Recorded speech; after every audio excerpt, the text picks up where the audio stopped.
Lionel Messi যেন জর্ডানের গোলকিপারের ভূমিকায়। যারা আর্জেন্টিনা থার্ড গোলটা দেখেছেন, লিওনেল মেসির টানা 7 বিশ্বকাপ ম্যাচের সবশেষ গোলটা দেখেছেন, অসাধারণ সেই ফ্রিকিক দেখেছেন এবং খেলার কমেন্ট্রি শুনেছেন। আপনাদের মধ্যে এই কনফিউশন ক্রিয়েট হতে পারে যে যেই শটটা নিলেন লিওনেল মেসি 80তম মিনিটে, তাকেই ফাউল করা হয়েছিল, তিনি ফ্রিকিক নিলেন। বক্সের বাইরে থেকে নেয়া সেই ফ্রিকিকটায় মেসি যে গোলটা দিলেন, মনে হতে পারে যে তিনি কিছুক্ষণের জন্য জর্ডানের গোল পোস্টের নিচে গিয়ে গোলকিপারের সাথে কথা বলে এসেছেন যে তুমি কোন স্পটটা দেখতে পাচ্ছ না, অর্থাৎ তোমার ব্লাইন্ড স্পট কোনটা, যে জায়গায় দাঁড়ালে আসলে বল কোন দিকে যাবে অথবা যিনি ফ্রিকিক নিচ্ছেন তিনি কোন দিকে মারবে সেটা গোলকিপার দেখতে বা বুঝতে পারবে না। লিওনেল মেসি সেটা করেন নাই। জর্ডান গোলকিপার কোন জায়গাটায় দেখতে পাবেন না তার মারা বল, সেটা লিওনেল মেসি তার ক্যালকুলেশনে বুঝে গেছেন। ফুটবলের পিথাগোরাস, জ্যামিতিবিদ্যায় অসাধারণ, হিসাব নিকাশে পণ্ডিত লিওনেল মেসি ষষ্ঠ গোল করলেন এবারের বিশ্বকাপে।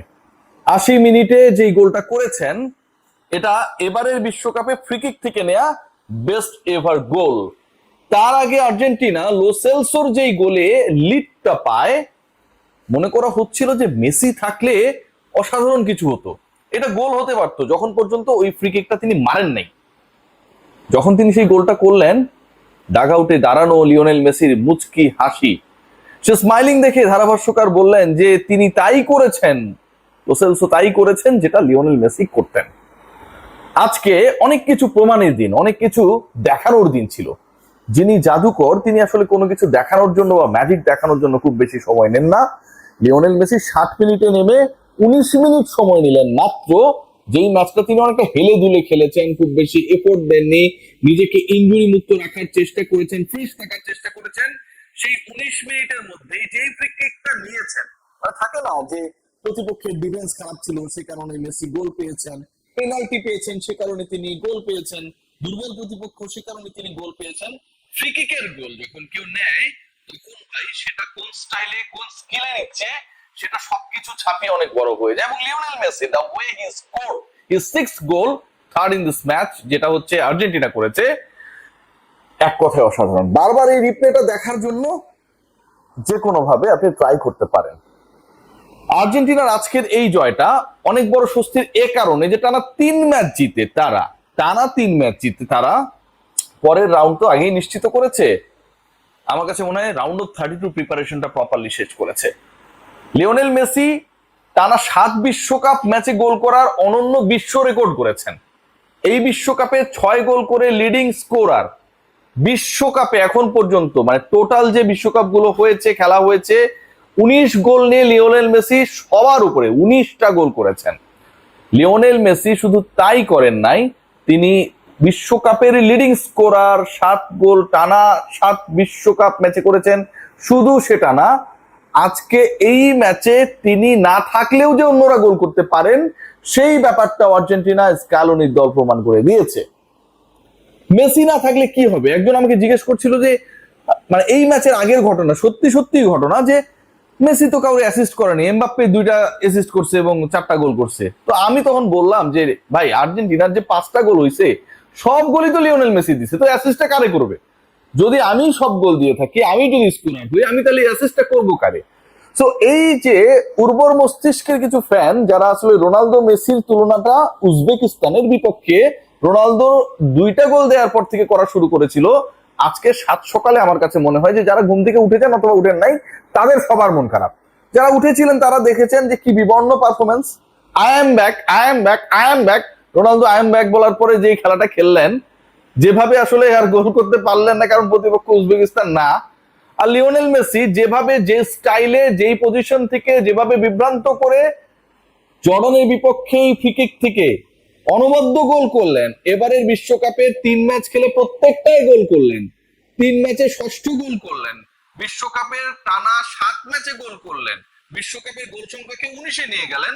রোনালদো ভক্তরা বলতেই পারে রিয়েল গড, মানে ছাগল ক্রিস্টিয়ানো রোনালদো বলতে পারে, তারা এটা বলতে পারে, এটা তাদের উপর ডিপেন্ড করে। এবার আসুন অন্য আলোচনায়, যে অন্যরা কেউ গোল করতে পারে না। খেয়াল করে দেখুন, লো সেলসো আজকে নেমেছেন, এবং তার প্রতি এক্সপেকটেশন ছিল যে আসলে কেমন করেন। সেই জায়গাটায় তিনি যেইভাবে যে স্টাইলে গোলটা করে পরিপূরণ করেছেন, বেঞ্চের ফুটবলাররা কতটা রেডি হয়ে আছে to perform at their best প্রমাণ হয়ে গেছে না? স্কালোনি তিনি যেই কামটা করেছেন, দেখুন তার আজকে কাজটা কি ছিল, তার হচ্ছে তার বেঞ্চের শক্তি পরখ করা। যে কোনো কোচই আসলে এরকম যদি একটা নির্ভর ম্যাচ থাকে সেই চেষ্টাটা করবে। বাট স্কালোনি তিনি ভাই স্টার্টিং লাইন আপে নামিয়ে দিলেন হচ্ছে 9 জন ফুটবলার যারা আগে খেলে নাই। স্টার্টিং লাইন আপে 9 জন ফুটবলার নামানোর অধ্যত্ত আর্জেন্টাইন কোচ যেভাবে দেখিয়েছেন, আমার কাছে শুরুতে মনে হয়েছে একটু বেশি বেশি করে ফেললেন। থাকে না, বেশি মিষ্টি দিলে তিতা হয়ে যায়, ঘটনাটা এরকম। কিন্তু এই 9 জনের 9 জনই যে মোটামুটি ওতামেন্দি ছাড়া ডিজার্ভ করে, কারণ ও তার জন্য ওতামেন্দির কারণে এই আলোচনাটা একটু করে নেই। জর্ডান যে গোলটা দিয়েছে এবং আর্জেন্টিনা যেই গোলটা রিসিভ করেছে সেটা ওতামেন্দির আসলে আমার কাছে মনে হয় যে বালকিল্লতার কারণে। যেভাবে চেক দেওয়া দরকার ছিল, ব্লক করা দরকার ছিল, মার্ক করা দরকার ছিল, কোনো কিছুতেই তিনি ছিলেন না। তিনি মনে হয় ওই সময়টা অপেক্ষায় ছিলেন, 54 মিনিটে গোল হয়েছে, 60 মিনিটে লিওনেল মেসি নামছে, যে মেসি কখন নামবে। সো আমার কাছে খুব আনপ্রফেশনাল এবং আনস্কিলফুল অ্যাটিটিউড মনে হয়েছে নিকোলাস ওতামেন্দিকে। এবং রোমেরো যদি দ্রুত না ফিড হন এবং এভেলেবেল না হন, আর্জেন্টিনাকে ওই জায়গাটায় ভুগতে হতে পারে। আচ্ছা, যেই আলোচনা করছিলাম যে 9 জনকে নামিয়ে দেওয়া হলো এবং এই 9 জন প্রমাণ করে দিলেন যে তারা আসলে এর আগের যে তাদের পরিবর্তে 9 জন আগের 2 ম্যাচে নেমেছিলেন তাদের থেকে কোনো অংশে কম না। খেয়াল করে দেখুন যে আজকে 2টা গোল আর্জেন্টিনা, আজকে 3 গোল দিয়েছে, 2টা গোল বাতিল হয়েছে অফসাইডে। শুরুর দিকে লটারো মার্টিনেজ গোল করলেন, অফসাইডে বাতিল হয়ে গেল। এরপরে সেই বাতিল হওয়ার যে আক্ষেপ, মানে মার্টিনেজ হচ্ছে তিনি যতটুকু ক্লাব ফুটবলের জন্য কিন্তু আর্জেন্টিনার জন্য ততটা না, এই যে একটা আক্ষেপ, এটা পরিপূরণ করার জন্য এবং একই সাথে আর্জেন্টিনাকে যারা প্রতিপক্ষ মনে করেন, আর্জেন্টিনাকে যারা পছন্দ করেন না, তারা যারা বলতে পছন্দ করেন মেসি ছাড়া এই দলটা কিছুই নাই, পারলে দেখাও মেসিকে ছাড়া, তাদের যে আক্ষেপ সেই আক্ষেপটা একসাথে ফুটবল বিধাতা পূরণ করে দিল। অফসাইডের কারণে মার্টিনেজ গোল পেলেন না, পরবর্তী সময়ে পেনাল্টি পেলেন, আলভারেজের চেষ্টা রুখে দেওয়া হলো একদম গোল লাইনের জাস্ট আগ মুহূর্তে। সেই পেনাল্টি থেকে লটারো মার্টিনেজ ওয়ার্ল্ড কাপে তার প্রথম গোলটা করে ফেললেন। 2-0 লিড আর্জেন্টিনা, ছন্দবদ্ধ আর্জেন্টিনা, দারুণ আর্জেন্টিনা, মেসিকে ছাড়া আর্জেন্টিনা, জর্ডানের বিপক্ষে অ্যাগ্রেসিভ এবং আমার কাছে মনে হয় বিউটিফুল আর্জেন্টিনাকে আজকে যারা দেখেছেন, এই দলটা যে আসলে অনেক কিছু অ্যাচিভ করার যোগ্যতা রাখে, আরো একবার টাইটেলটাকে ধরে রাখার যোগ্যতা রাখে, সেটা নিয়ে খুব বেশি ডাউট নেই। প্রমাণের ম্যাচে অনেক কিছু প্রমাণ হয়েছে। বেঞ্চের 9 জন ফুটবলারকে নামিয়েছেন কোচ লিওনেল মেসি, 7 মিনিটে নেমে 80 মিনিটে গোল করেছেন, ষষ্ঠ গোল করলেন এবারের বিশ্বকাপে। এই ষষ্ঠ গোলের মধ্যে কোনো পেনাল্টি গোল নাই, এটা নিয়ে অনেকের মন খারাপ। যেই গোলটা করেছেন ফ্রি কিক থেকে, তার এই 6টা গোলের মধ্যে this goal I think the best.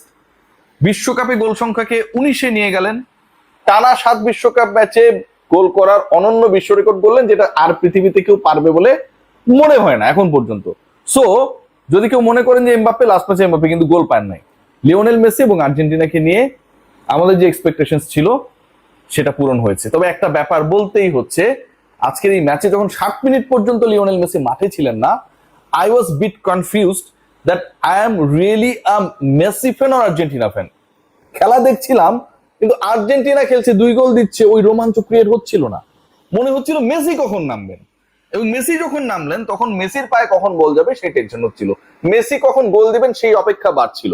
So আমার কাছে মনে হয় আমার মতো এই মুহূর্তে যারা আর্জেন্টিনা এবং মেসির খেলা দেখে, তারা সামটাইমস আর্জেন্টিনার থেকেও অনেক বড় ফ্যান লিওনেল মেসি। সবাই ভালো থাকবেন।